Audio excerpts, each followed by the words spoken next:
Selama ini, kalian semua dibohongi soal inflasi. Definisi inflasi menurut gua itu adalah simply perampokan. Mencuri kemampuan kalian untuk membeli sebuah barang atau jasa. Di sekolah, kita diajari bahwa inflasi adalah peningkatan harga secara umum dan terus-menerus. Kita diajarkan juga bahwa inflasi adalah hal yang wajar dan menstimulasi ekonomi. Itu semua adalah doktrin scam yang diajarin sekolah ke kalian. Dan di sini gua akan bongkar semua. Kenapa kalian tuh rasanya susah untuk menjadi kaya? Karena uang kalian itu dicolong dan dirampok oleh inflasi, yaitu kebohongan terbesar yang pernah dikeluarkan oleh pemerintahan. Di sini gue pengen tantang perspektif kalian tentang cara kalian ngeliat dunia, supaya kalian itu bisa jadi pemikir yang independen. Kita lihat ya, gaji UMR itu naiknya kecil banget. Kita lihat UMR tahun lalu, UMR sekarang.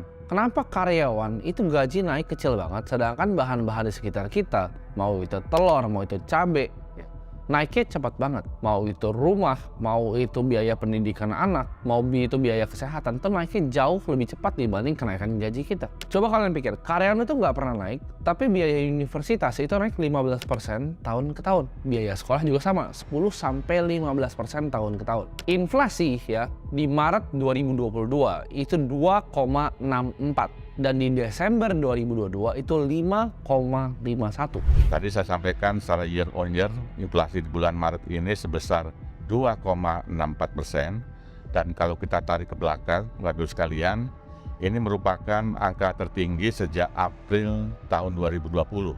Kalian bingung gak sih? Inflasi itu 5,51 di Desember 2022. Kita selama ini diajarin bahwa inflasi itu angka magic number-nya adalah 2%. Ya pemerintah Amerika mau pemerintah dimanapun mau inflasi di magic number ini 2%. Tapi kita lihat di Desember ya itu 5,51%. Dan kita masih diajarin ya sama orang-orang untuk nabung reksadana dengan inflasi 5,51%. Ini hal yang gue ngomongin bakal bikin gue dibenci banyak manajer investasi ya. Mungkin para pengelola fund di reksadana, mungkin teman-teman gue sendiri, tapi nggak masalah.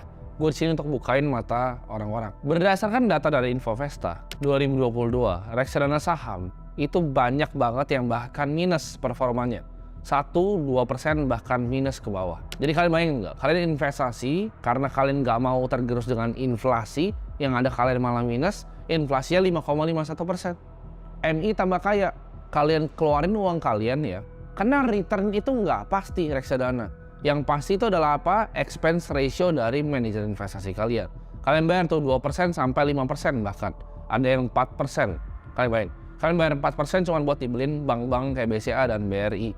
Dan kalah pula sama bank BCA. Mending beli bank BCA aja kalau mau beli saham. Jadi ini kenapa orang-orang tuh susah kaya. Disuruhnya nabung reksadana saham. Kita tahu padahal inflasi itu 5,51%. Reksadana pasar uang kalah juga.